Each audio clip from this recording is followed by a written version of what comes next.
السلام علیکم ورحمۃ اللہ وبرکاتہ۔ محترم ناظرین، ملک میں جس طرح تعصب اور نفرت کی آندھی چل رہی ہے، ایسے حالات میں ہمارے بعض ناعاقبت اندیشوں کی ناعاقبت اندیشی کی خبریں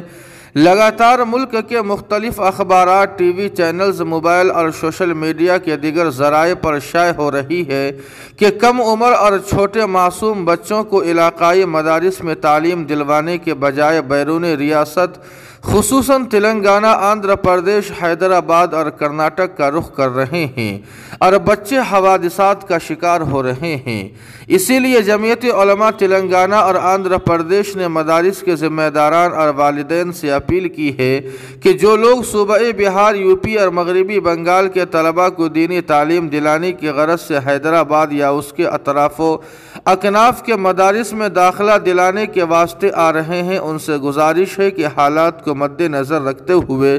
اپنے والدین، بھائی یا اپنے کسی رشتہ دار کے ساتھ تشریف لائے اور آدھار کارڈ، شناختی کارڈ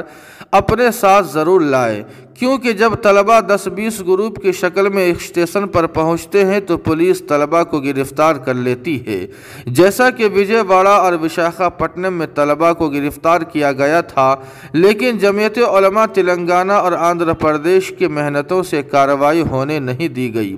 اس لیے احتیاط بہت ضروری ہے۔ لیکن ناظرین کرام، پولیس کے ہاتھوں معصوم بچوں کو سونپنے والے دلالوں سے جمعیت علماء بہار نے اپیل کی ہے کہ اپنے چھوٹے اور معصوم بچوں کو ہرگز بیرون ریاست نہ بھیجے، بلکہ اپنے علاقائی مدارس میں تعلیم دلوائیں اور بچوں کے تعلق سے حساسیت کا ضرور مظاہرہ